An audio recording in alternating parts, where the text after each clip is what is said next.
안녕하세요, 마경원입니다. 몹시 혼란스러운 한 주간이네요. 채권 관련해서 좀 많이 좀 혼란스러워서 많은 분들이 유튜브를 좀 해달라고 하는 요청이 많은데 제가 좀 너무 바쁩니다. 사실은 제가 오늘부터 제가 채권 공모 펀드가 저희 회사 자문한 채권 공모 펀드 출시가 돼요. 그래서 좀 한 투에 오늘부터 출시가 되는데 뭐 그런 일이라든지 또 시장도 크게 흔들린다든지 또 시장이 이렇게 크게 흔들리니까 저희 자문사에 고객분들이 많이 오세요. 뭐 그러다 보니까 지난밤에 한 2시간밖에 못 잤어요, 사실은.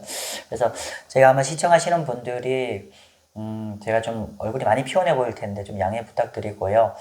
오늘은 제가 여러분들이 궁금해 하시는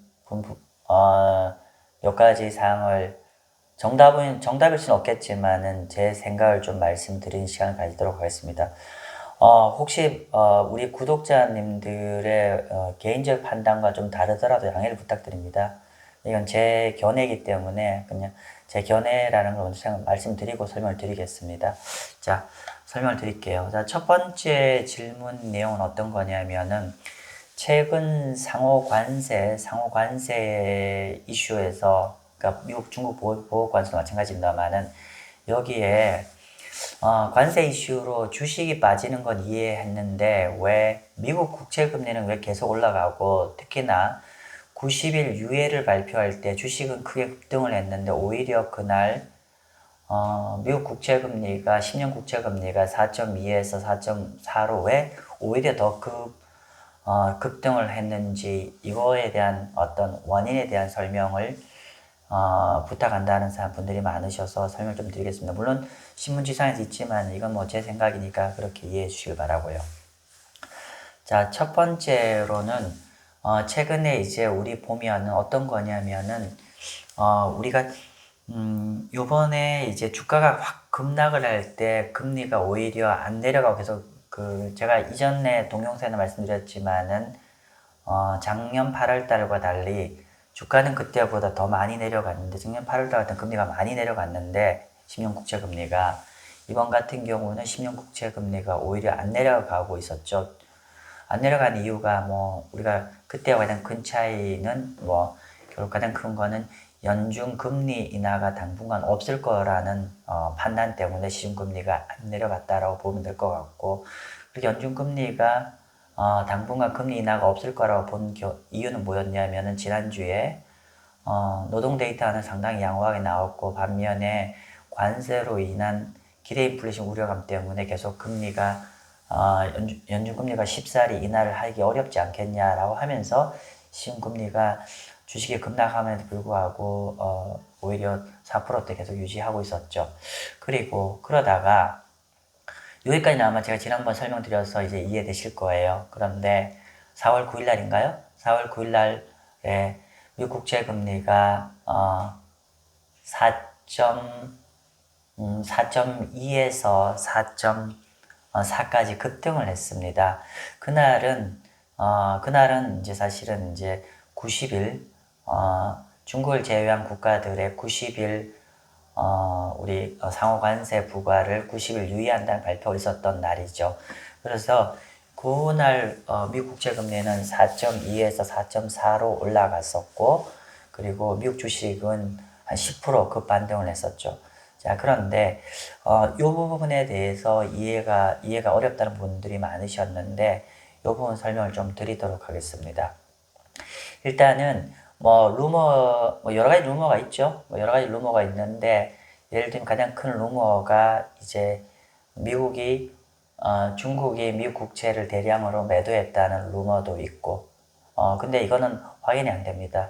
그리고 개인적으로 가능성은 좀 낮다고 보여지고 오히려 우리가 확인 가능하고 또 실질적으로 좀 더 주된 요인은 헤지펀드의 마진콜 영향이 더 크다고 저희는 판단하고 있습니다. 제가 여기 좀 서머리를 해놨어요. 지금 보통 헤지펀드들이 차익거래 청산이 있었는데 보통 어떻게 되냐면 헤지펀드는 현물 거래를 그러니까 미국 국채 현물을 매수하고 그리고 선물을 매도하는 포지션을 일반적으로 갖고 있습니다. 그래서 여기에 상당 부분 레버리지를 통해서 이 포지션을 갖고 있는데 결론은 최근에 오히려 이 상호 관세 이슈가 발생하면서 그 기존 포지션의 손실이 계속 확대가 됐죠. 즉, 좀 정리를 해보면은 헤지 펀드들은 미국 국채 현물을 들고 있고 선물을 숏을 쳐놨는데 문제는 어떻게 됐냐면은 좀 말씀드린 대로 요번 같은 경우 어떤 상황이 발생을 했냐면은 지금 관세 이슈 때문에 원래는 이제 헤지 펀드가 돈을 벌려고 하면은 국채 금리가 쭉 내려가야 얘들이 현물을 바이를 해놓은 거에 대한 그 손실이 커지는데 이번에는 반대로 어떻게 됐냐면은 오히려 관세로는 인플레이션 우려감 때문에 국채 금리가 내려가지 못하고 좀 위로 올라가는 거죠. 위로 올라가면은 국채 가격이 하락하는 거죠. 근데 국채 가격이 말씀 국채 가격이 금리가 10bp, 20bp, 30bp 정도 올랐는데 그렇게가 충격이 있냐라고 말씀드리는데 그렇지 않은 게 헤지 펀드는 이런 어떤 선물 매수, 그러니까 국채 현물 매수, 선물 매도 포지션에 엄청난 레버리를 통해서 많이 투자를 해놨어요. 그런데 문제는 인플레이션 우려감 때문에 현물 가격이 하락하는 방향, 즉 금리가 계속 올라가면서 손실이 계속 이 포지션의 손실이 계속 확대가 되었죠. 그러다 보니까 이 손실이 너무 커지다 보니 레버리지를 통해서 이렇게 미국 국채 현물을 사놨는데 이게 계속 손실이 금리가 올라가는 것에 따라서 손실이 확대되다 보니까 지금 이 포지션을 청산하니까 손실 보는 거를 이제 끝내려고 하면 어떻게 되냐면 기존에 갖고 있는 거와 매수 매도를 반대로 해야 됩니다. 즉 뭐냐면 현물을 바이를 한 거를 매도를 쳐야 되고 선물을 숏을 친 걸 롱을 쳐야 되는데 선물은 제외하고 현물 미국 국채를 헤지 펀드들이 바이를 하고 있는 거를 매도를 통해서 손실을 이제 틀어 막아야 되는데 그러다 보니까 결론적으로 헤지 펀드가 포지션 손실이 많이 강화되면서 이걸 막기 위해서 국채 현물을 매도하게 됐습니다. 그러면서 국채 금리가 일시적으로 급등을 한 겁니다. 사실은 그렇게 이해하시면 될 것 같고 그래서 국채 금리가 그러니까 국채 가격, 그러니까 매도세가 확 나오니까 그러면 어떻게 되죠? 가격이 확 빠지고 금리는 탁 튀어 올라가죠. 그래서 일시적으로 미국 국채 금리가 장중에 4.5까지 올랐었습니다. 자, 그런데 결국은 이제 그날 이제 그런 상황 때문에 이제 이렇게 금리가 떴었고요. 자, 그러면은 지금은 좀 상태가 어떻습니까? 지금도 굉장히 그 헤지 펀드 포지션 청산 위험이 커지지 않겠냐라고 하는데 결론부터 얘기하면 여기 제가 도표를 그렸는데 상당 부분 그 포지션은 정리가 된 것 같습니다. 즉 헤지 펀드가 국채 현물 매도를 통한 포지션 정리를 할 리스크는 이제 많이 줄어들었다는 거죠. 한번 보겠습니다. 지금 여기 보시면은요, 여기가 여기가 선물 가격입니다. 근데 아까 제가 좀 전에 뭐라고 말씀드렸냐면은 헤지 펀드들은 현물을 사놓고 선물을 매도했대잖아요. 근데 그럼 헤지 펀드가 돈을 벌려고 하면은 매도한 거는 가격이 하락해야 되고 매수한 건 가격이 상승해야 되는데 그러면은 이제 국채 선물 가격이 하락해야 많이 돈을 버는데 최근에 보시면은 여기 3월 말부터 국채 선물 가격이 쫙 올라가요. 그럼 이렇게 기존 헤지 펀드 포지션과 반대로 오히려 내가 하락에 베팅을 했는데 선물 가격은 오히려 올라가는 거죠. 그러니까 손실이 엄청나게 극대화된 겁니다. 그죠? 그래서 아무튼 이렇게 해서 그러니까 리스크가 커졌는데 최근 포지션이 이렇게 굉장히 좀 많이 줄어들었다. 그래서 저희가 좀 정리를 저희 내부 자료입니다. 그래서 채권의 스왑 베이스 거래를 통해 4월 초에 대량으로 청산되면서 수급 요인 악화 요인은 굉장히 좀 많이 줄어들었다. 이렇게 보겠습니다. 조금 어렵죠. 아무튼 이제 다시 정리를 하면은 요번에 금리가 이렇게 그러니까 국채 금리가 시장 관세 영향에 가격 크게 주식시장 크게 급락함에도 불구하고 또 상호관세를 다시 급등을 하면 이런 급등락 상황에서 오히려 국채 금리는 내려가지 않고 오히려 금리 올라간 거는 관세로 인한 인플레이션 우려감 때문에 인플레이션 우려감과 그리고 노동시장 양호하면서 연준의 금리 인하 기대감이 사라지고 당분간 연준이 금리 인하가 못할 것 같다는 이런 상황과 두 번째로는 헤지펀드의 포지션과 반대로 국채 시장이 움직이면서 헤지펀드의 손실이 커지다 보니까 이 손실을 틀어막기 위해서 미국의 국채 현물을 매도를 하면서 다시 일시적으로 더 채권가에 더 급락을 했었고 국채 금리가 더 튀어 올라갔다. 그런데 결과적으로는 이 부분은 상당 부분 여기 보시면은 저희가 해소가 되었다라고 정리하겠습니다. 자, 두 번째. 두 번째 질문은 뭐냐면은 지금 90일 중국을 제외하고 90일 관세 유예 결정을 했는데 이게 트럼프 행정부가 이렇게 되었는데 이게 그 관세 유예를 한 게 주식이 많이 하락해서 관세를 유예를 했을까 아니면은 채권 금리가 굉장히 많이 급등을 하면서 관세 유예를 했을까 라는 이 질문입니다. 제가 이제 요 직전 동영상에서 어떤 얘기를 했었냐면은 도널드 트럼프의 직진 본능, 관세를 통해서 미국의 경쟁 국가를 굴복시키고자 하는 정책이 웬만해서는 막을 수가 없을 거라고 말씀을 드렸습니다. 그래서 일정 부분 주식시장이 크게 흔들리더라도 별로 신경을 쓰지 않을 거고 그리고 계속 직진할 거라고 얘기했고 그러면서 근데 이제 직진 본능을 막는 방법은 주가가 아주 엄청나게 많이 하락하는 상황일 때는 공화당이나 트럼프가 지금 이 직진 본능을 좀 멈출 거라고 말씀드렸는데 참고로 그때 제가 말씀드리기를 완전히 제가 이제 미국의 트럼프 행정부의 직진 본능을 멈추는 주가 하락폭은 완전히 베어마켓, 즉 20% 이상까지 급락을 해서 완전히 약세장으로 들어가서 내년 연말에 있는 중간선거까지 영향을 미칠 우려가 있을 때 트럼프는 멈추지 않을까라 전망을 했는데 참고로 요번 직전에까지 주식이 하락한 거는 베어마켓까지 진입은 하지 않았어요.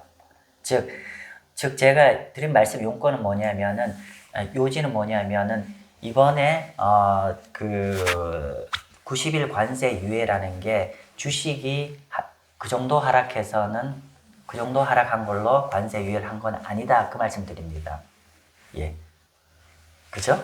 제가 트럼프가 놀랄 만큼 엄청나게 주가가 하락한 게 아니고 우리가 물론 이제 일부 지수들은 이제 살짝 그 약세장까지 경계선까지 왔다 갔다 했지만은 어쨌건 간에 이 주식시장 때문에 이번 관세 90일 유예를 발표한 요인은 아니었다. 왜냐하면 그렇게까지 심각한 상황은 아니었다라고 보는 것 같고요. 마 대표 무슨 얘기예요? 미국이 401k 같은 미국 사람들이 많은 주식을 가지고 있고 그래서 많은 분들이 주식을 갖고 있어서 주식 급락하는 게 결국 트럼프가 멈출 수 있는 계기 아닐까라고 얘기하는데 그렇지 좀 않은 것 같아요. 제가 여기 영문자료를 냈어요. 요번에 스캇 버센트가 인터뷰를 했어요. 스캇 버센트가 어떤 얘기를 했냐면은 아주 흥미로운 얘기를 해놨어요. 뭐냐면은 미국의 상위 10%만이 미국 상위 10%가 미국 전체 주식의 거의 90%를 가지고 있답니다. 즉 뭐냐면은 이런 거죠. 우리가 민주당 제가 이전에 제 동영상에서 민주당 지지자와 공화당 지지자가 그 계층이 다르다고 말씀을 드렸어요. 특히나 바이든 쪽에 민주당을 지지한 사람들은 굉장히 화이트 칼라하고 고소득층이 많았다는 말씀을 드렸고 반면 트럼프 지지자들은 중산층과 블루 칼라가 많다라고 말씀드렸어요. 그리고 상대적으로 소득 하위자가 많다라고 말씀을 드린 적이 있습니다. 즉 뭐냐면 이렇게 주식이 상위 10%가 전체 상위 88% 갖고 있다는 거는 이론적으로 민주당은 굉장히 월스트리트를 굉장히 많이 고민을 해야 되는 거지만은 대다수의 트럼프 지지자들은 사실은 그렇게 미국 주식을 굉장히 많이 갖고 있는 상황은 아니다. 그래서 결론적으로는 이 상위 지금 트럼프 행정부의 정책의 포커스는 상위 10%의 부자를 타겟하는 게 아니라 하위 90%의 사람들을 더 많이 케어한다. 그런 얘기입니다. 그래서 결국은 이 메시지는 아주 클리어하죠. 즉 뭐냐면은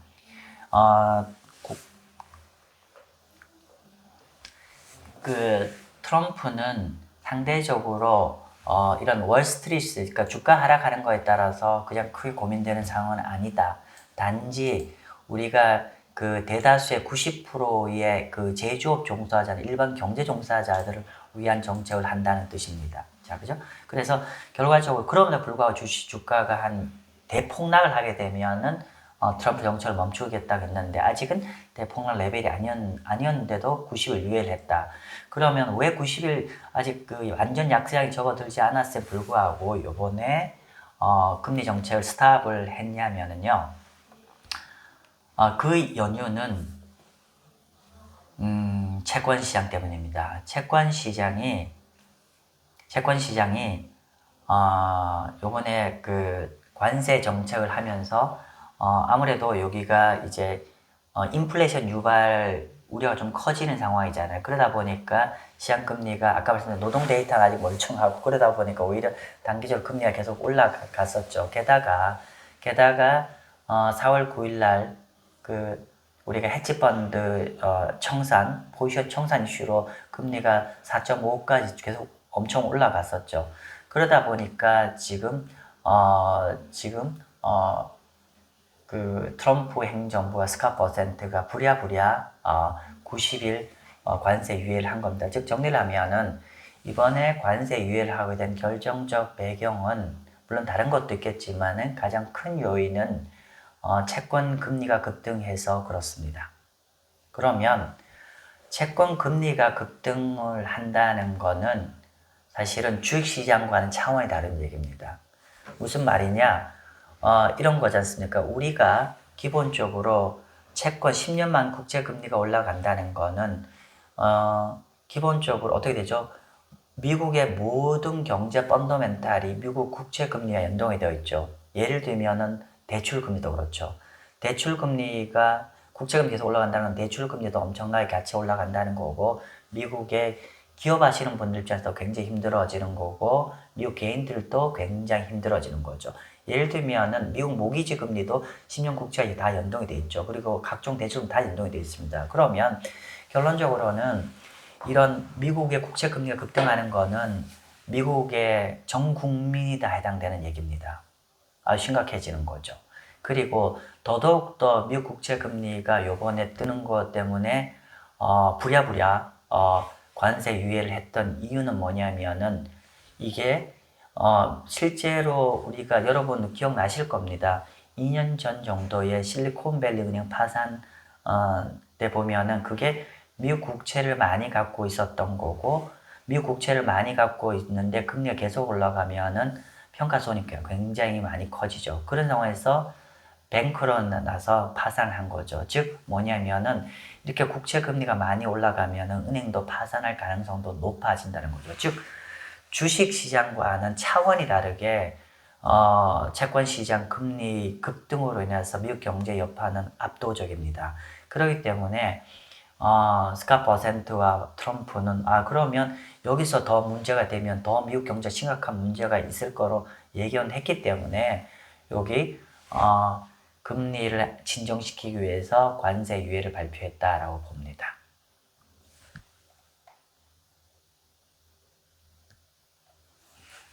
자, 세 번째 주제는 어떤 거냐면은 요번에 미국과 관세 전쟁, 미국 관세 전쟁에서 중국의 해법은 최근에 이제 중국의 해법, 그러니까 도널드 트럼프와 이렇게 파이팅을 하게 되는데 중국의 해법이 뭐 혹자는 미국 국채 투매를 통해서 대응을 하겠다 또는 위안화 절할 카드 대응을 하겠다 뭐 이런 많은 얘기가 있는데 이 부분 어떻게 생각하는지 제 생각 말씀드릴게요. 즉 트럼프가 지금 어떻게 보면은 지금 현재 상호 관세를 통해서 전 세계 미국 대 ex-USA 모든 나라와 이렇게 관세 정책을 펼치는 모양새인데 최근에 전개되는 걸 보면은 이게 결국은 중국과의 싸움이 되는 거죠. 그죠? 중국과의 싸움이 되는 건데, 아무튼 그러다 보니까 지금 중국에 대한 관세가 100% 넘어가잖아요. 그래서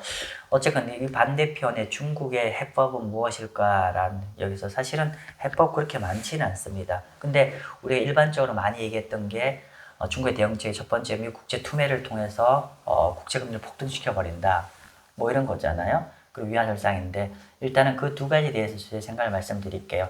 일단은 먼저 미국 국채 투매를 통해서 국채 시장을 무너뜨린다, 금리를 폭등시킨다는데 가능한 얘기지만 실제 가능성은 좀 낮은 것 같습니다.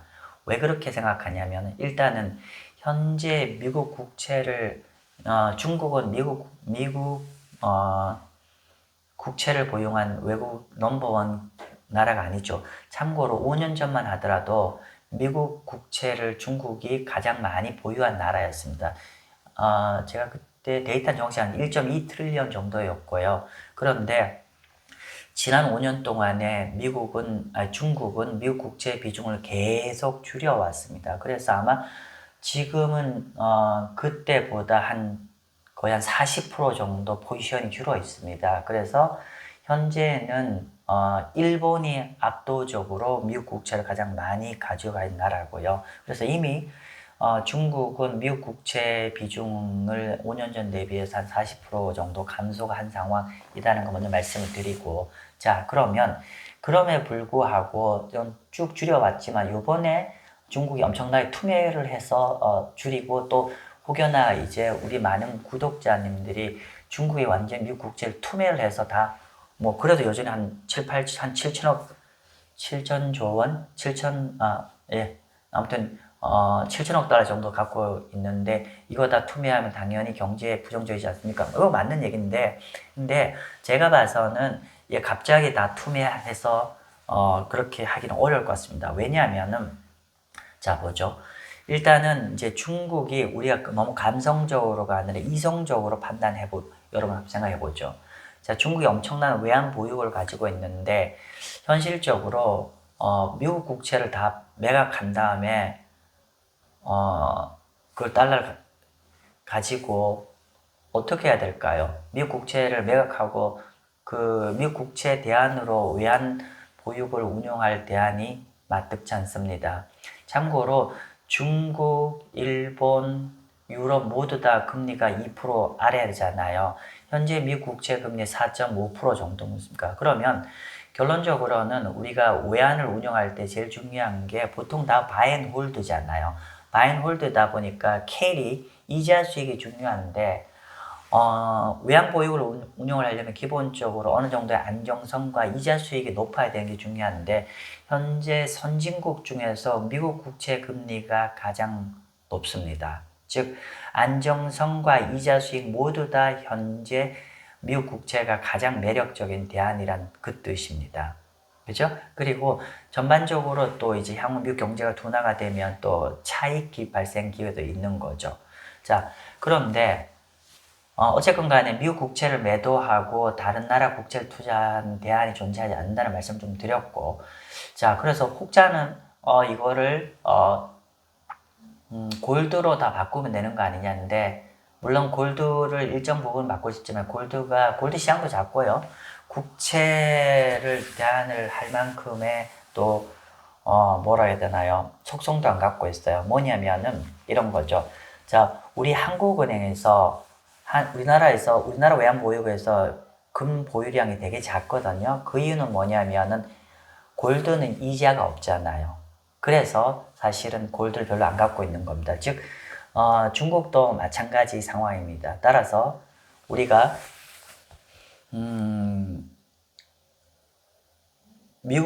중국이 점진전 줄였죠. 급격하게 이걸 다 엄청난 양을 매도해서 다른 걸 투자하기에는 어려운 거다. 그래서 그런 제반적인 상황을 본다고 하면은 물론 일정 부분 매도 가능성이 있지만 큰 그림에서는 중국이 미국 국채를 다 투매를 하기에는 어려운 상황이다라는 걸 말씀드리고요. 그럼 현실적으로 중국이 트럼프의 관세 정책에 대처한 해법으로는 저는 위안화 절하 카드라고 생각합니다. 참고로 중국은 약간 고정 환율이잖아요. 중국 정부가 환율을 정해주고 그걸 가지고 플러스 마이너스 한 금리 2% 정도 변동폭을 주는데 여러분 그거 기억나시나요? 우리가 지금 중국이 지난 수년간에 굉장히 디플레이션 압박에 굉장히 많이 시달리고 있잖아요. 그죠? 그리고 굉장히 또 집값도 많이 하락했잖아요. 그래서 중국 국채금리가 굉장히 많이 하락했어요. 여러분 잘 아시는지 모르겠는데 한국 국채금리가 더 낮습니다. 굉장히 많이 내렸고요. 그러니까 금리가 계속 내렸다는 건 그만큼 디플레이션 압박에 시달린다는 얘기고, 그러면 원래 중국 위안화는 거기에 비하면 중국 위안화는 크게 하락하지 않았어요. 달러 대비. 그 이유는 뭐냐면 중국이 고정 환율제로 정부가 그 환율을 붙잡아 놓은 겁니다.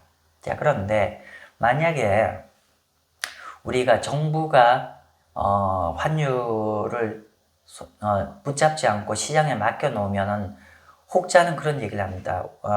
글로벌 금융시장에서는 만약에 중국 정부가 중국 위안화를 개입하지 않았으면은 현재보다 중국 달러 대비 위안화가 한 30% 정도 폭락할 가능성도 있다고 할 정도로. 왜냐하면은 그 나라의 통화라는 거는 그 나라의 경제를 반영하는 거니까요. 그렇죠? 근데 이렇게 되면은 굉장히 전세에 굉장히 큰 혼돈에 빠지죠. 미국도 굉장히 문제가 되고 또 반대편에 있는 중국도 이렇게 하기엔 되게 어렵죠. 왜냐하면은 이렇게 환율을 그냥 바로 손 풀어버리면 급락을 할 텐데 이렇게 급락을 하면 어떤 문제가 발생하냐면 중국은 지금 자국의 디플레이션 압박 때문에 경제가 굉장히 좀 가라앉고 있기 때문에 경제를 부양시켜야 될 필요가 있지 않습니까? 그러면 외국인 자금이 필요하거든요. 그런데 만약에 자국 통화가 엄청나게 하락하게 되면 외국인들 자금 다 빼게 되죠. 그럼 중국 경제 더 문제가 됩니다. 근데 어쨌건 간에 현실적으로 이렇게 급격한 통화 급락, 위안화 급락 그 하락은 가능성 낮지만은 점진적으로 위안화 절하 카드는 쓸 가능성이 높다고 보여집니다. 왜냐하면은 도널드 트럼프의 일기 시점에도 실제로 중국 트럼프가 한 10%, 제가 정확히 한 10%, 20% 관세를 매겼죠. 그 당시에 매길 때 중국 위안화가 동구간 동안에 한 10% 정도 절하가 되었을 겁니다. 그래서 결론적으로는 미국이 관세를 때린 거를 자국 통화 절하를 통해서 미국에서 미국 소비자들이 중국 제품 쓸 때 가격이 그렇게 올라가질 않았어요. 그래서 그 당시에 중국 일기 때 트럼프 일기 때 중국 위안화의 절하 카드를 통해서 대처를 했었다라고 보면 될 것 같습니다. 아무튼 이게 너무 급작스럽게 할 수는 없겠지만 어쨌건 간에 점진적인 중국 위안화 절하 카드를 쓸 거라고 보여집니다. 이게 더 현실적인 방안이라고 보여집니다. 네.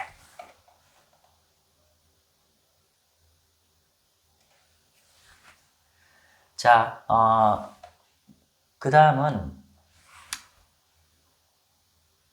현재 관세 정책에서 즉 현재 관세 정책에 의한 글로벌 매크로 상황에서 주식시장의 시사점은 어떨 것인가에 대한 얘기를 좀 하겠습니다. 일단 오늘 제가 골드만삭스에서 자료를 하나 받았어요.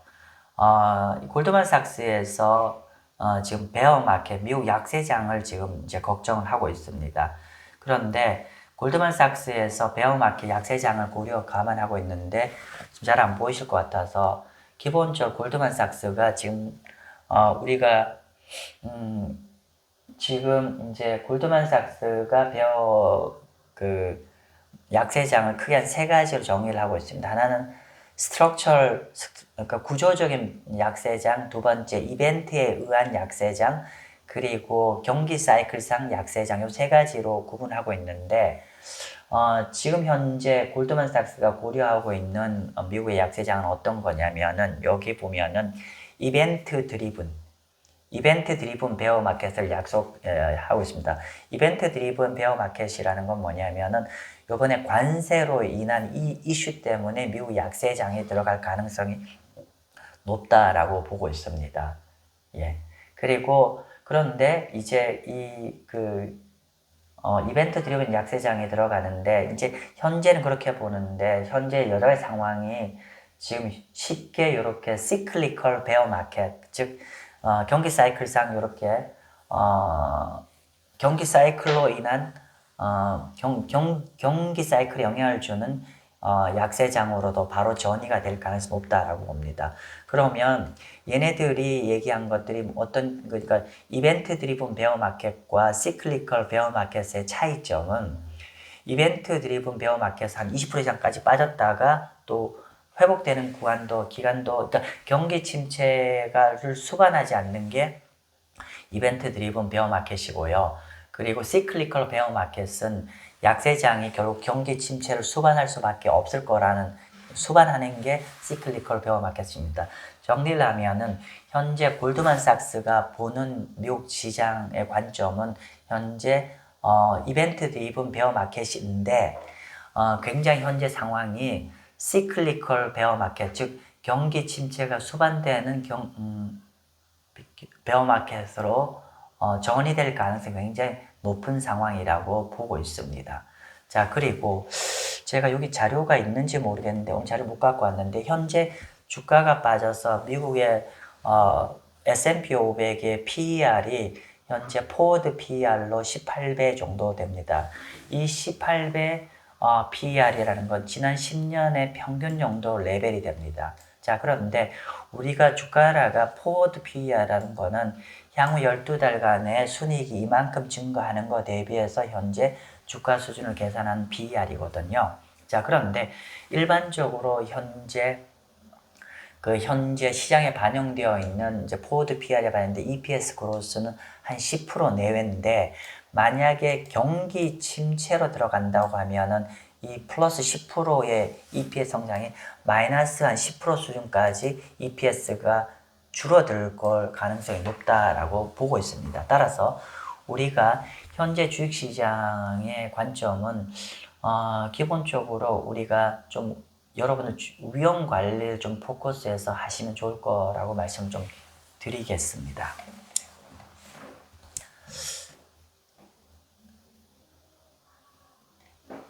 네, 이번 주제는 어떤 거냐면은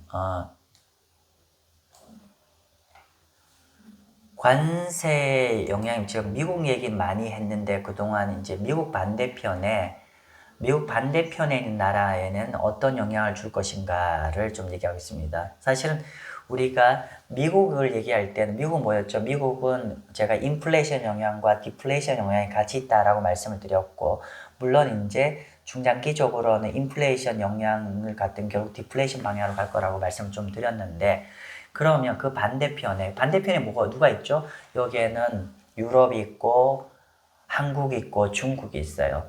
이 관세 영향에 따라서 이 반대편의 영향은 경제 영향과 물가 영향 어떤지를 오늘 한번 요 시간에 말씀드리려고 하는데 그건 아주 간명합니다. 어떤 얘기냐면은 아까도 미국 같은 경우는 인플레이션과 디플레이션이 좀 혼재하는 상황이지만은 ex-USA 한국과 중국 같은 경우는 확실한 디플레이션 영향이 있을 거라고 저는 전망을 하고 있습니다. 왜 그러냐면은 한번 보시죠.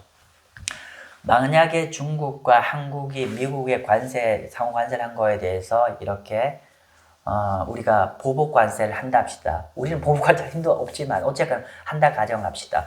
그러면은 미국 영향 말고 한국과 중국의 영향을 본다고 하면 어떻게 되냐면은 기본적으로 우리 한국을 가지고 설명하기 더 빠를 것 같아요. 한국 볼게요. 한국의 주력 수출 품목이 자동차와 반도체인데 미국의 관세를 90일 이후에 좀 내린다고 하더라도 작년 연말보다 높아질 거잖아요. 그러면 기본적으로 관세 장벽이 높아지면은 분명히 우리나라 수출은 이전보다 둔화가 될 것이고 한국 경제의 메인 드라이버가 우리가 수출인데 그럼 분명히 경제는 일정 부분 네거티브가 작동이 될 겁니다. 반면 물가는 어떨까요? 물가는 우리가 상호 관세를 많이 때린다고 하면 한국도 한 25% 올린다 합니다. 그러면 문제는 우리가 미국으로부터 수입하는 물건이 없기 때문에 관세 장벽을 올린 거에 따른 물가 상승은 거의 없다라고 봐야겠죠. 반면에 한국의 가장 큰 주력 그 수입 항목이 뭐냐면 석유거든요. 석유인데 지금 관세 정쟁이 굉장히 격화되면서 지금 유가 가격이 굉장히 급락을 하고 있습니다. 그럼 어떻게 되냐면은 한국에서 가장 크게 수입하고 있는 오히려 유가는 오히려 굉장히 가격이 하락하게 되죠. 그죠? 그러면 이건 오히려 물가 하락 압력이죠. 게다가 중국이 지금 미국과 굉장히 파이팅을 하면서 중국에는 어떤 영향을 미칠 거냐면은 기본적으로 중국 경제 디플레이션 압력이 더 가속화될 겁니다. 그럼 결론적으로는 이 반대편에 한국과 중국 모두 다 굉장히 디플레이션 압박이 더 커질 거라는 얘기죠. 한 말씀만 더 드리죠. 제가 이제 미국 인플레이션 너무 크게 걱정하지 말라고 한 요인 중에 이유 중에 하나가 두 가지입니다. 하나는 연준이 아직도 금리를 제약적 레벨에 위에 붙잡고 있다는 게 오히려 굿뉴스입니다. 만약에 연준이 금리 인하를 쭉 하는 상황에서 물가가 올라가면 그건 진짜 스태그플레이션 갈 가능성이 높고, 두 번째로는 유가가 오히려 1970년대 스태그플레이션 상황에는 유가가 폭등을 했는데 오히려 최근에 이렇게 전쟁하면서 경기 우려감 때문에 유가가 더 급락을 하잖아요. 그렇기 때문에 저는 스태그플레이션 가능성이 낮다라고 봅니다. 아무튼 우리가 미국만 얘기하는데 한국을 포함한 이 반대편은 디플레이션 압력이 더 크기 때문에 채권 더 매력적입니다. 자, 오늘 제가 마지막 얘기를 좀 하고자 합니다. 마지막 얘기는 현재 매크로 상황에서 미국 채권 좀 어떻게 바라봐야 될지, 아직도 계속 변동성이 높기 때문에 힘들지 않아요. 그죠? 자, 그래서 먼저 지난밤에 있었던 미국 장기 국채 30년 국채 결과를 한번 설명을 좀 드릴게요. 자, 그런데 결과부터 얘기하면은 타이포인데 아주 잘 되었습니다. 자, 볼게요. 어떤 얘기인지 한번 볼게요. 자, 보세요. 우리가 지금 요번 장기국채 입찰한 내용들 한번 제가 보여드린 건데 아마 여러분 처음 보실 겁니다. 그런데 이 국채가 잘 되려고 하면은, 그죠? 지금 보면은 잘 되려고 하면은 이렇게 직접 투자하는 사람들이 많아야 되는데, 이번에는 직접 투자한 사람들이 전체 국채 입찰 물량의 무려 82%가 직접 투자를 하시는 분들이 응찰을 했어요. 즉 지난 6개월 중에서 가장 직접 투자한 분이 많았다는 겁니다. 즉 직접 투자자 응찰을 많이 했다는 거는 현재 미국의 장기 국채 금리가 너무 매력적이라 생각하는 사람들이 많은 거죠. 거의 5%에 육박하는 금리잖아요. 4.8이니까. 그러면 거의 한 5% 정도로 30년 확정이잖아요. 그러니까 투자자들이 이렇게 다이렉트, 직접 투자자들이 많이 들어갔다는 거, 그만큼 현재 미국 국채에 대해서 굉장히 저가 메리트가 발생했다고 판단하는 분들이 많고, 그리고 또 하나 이거 지금 장기 국채 이때로 많이 걱정을 했는데 오히려 굉장히 잘 됐다는 게, 또 하나는 뭐냐면은 프라이머리 딜러는 만약에 이렇게 응찰이 안 되면 이 프라이머리 딜러가 이 국채를 다 떠안게 되거든요.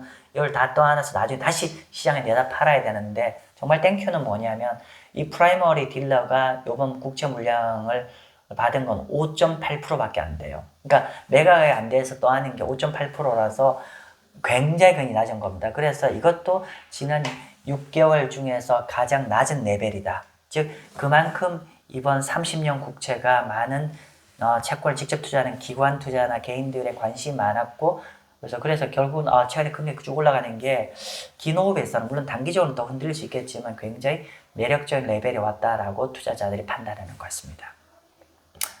자, 이거는 생략하고, 자, 어쨌거나 마지막으로는 지금 오늘 또 시장 좀 흔들리고 있죠. 흔들리고 있는데 여러분 많이 걱정하실 텐데 너무 큰 걱정은 안 하셔도 될 것 같습니다. 뭐냐면 아까도 오늘 계속 쭉 얘기를 했지만 결국은 지금 미국 정부나 많은 시장 참여자들은 지금 주식은 아마 걱정 좀 되실 겁니다. 많은 채권 입장에서는 그렇게 큰 걱정을 할 필요가 없는 게, 물론 이제 조금 더 시장이 흔들려서 금리도 더 올라갈 수 있겠지만 중요한 거는 이렇게 만약에 현재 레벨보다 더 많이 올라가게 되면은 결국 미국 금융기관에 큰 손실이 이어질 수 있어요. 그러면 우리 기억나시나요? 2년 전에 실리콘밸리 파산 같은 상황이 발생할 수가 있어요. 그런데 우리 한번 그때 한번 상기해 보십시오. 결국 이런 실리콘밸리 은행 같은 거에 시스템 위기로 가면 결국은 미국 정부가 등판하게 되고 시장을 안정화시킨 정책을 그때 펴면서 실리콘밸리 그 이벤트 이후에 미국 국채금리 바로 금리가 쭉 내려갑니다. 즉 국채 가격이 쫙 폭등을 하는 거죠. 그래서 결론적으로 이 미국 국채금리가 더 올라가는 여러 가지 더 문제가 발생하고 이거에 뒤에 미국 정부가 딱 계속 얘기하고 있죠. 트럼프와 스캇 버센트는 우리는 10년 국채를 주목하고 있다. 채권 시장을 주목하고 있다. 그런 얘기하고 있고. 그래서 최근에 이제 지금 당장 금리 인하 좀 쉽지가 않기 때문에 지금 어떤 거 언급되고 있냐면 스페셜 QE. 스페셜 QE. 그죠? 지금 QT 하고 있어요. 그죠? 아직 QT를 하고 있는데 스페셜 QE가 제기될 수도 있을 것 같다라고 이렇게 도이치뱅크와 제프리라는 월가의 메이저 금융기관도 주제를 하고 있어요. 어쨌건 간에 이게 스페셜 QE라는 거 미연준이 미국 국채를 직접 시장에서 사주는 거죠. 그럼 가격이 올라가고 금리 내려가는 거죠. 그래서 오히려 지금 주식 하시는 분들은 몹시나 좀 불안할 수 있는데 채권 하시는 분들은 긍정적 시각에서 바라보시면은 긴 호흡에서는 굉장히 좋은 타이밍이 될 것 같고 어쨌건 간에 제가 드리고 싶은 말씀은 이 관세 전쟁이 결국 미국 경제에 더 압박을 주게 될 것이고 그러면 채권 투자자 입장에서는 현재 상황을 잘 활용하면 굉장히 좋은 투자 기회가 될 거라고 판단됩니다. 네, 감사합니다. 아무튼 제가 오늘 조금 컨디션이 안 좋은 상황에서 이렇게 촬영을 드렸는데 아무튼 여러분 도움이 됐으면 좋겠습니다. 감사합니다.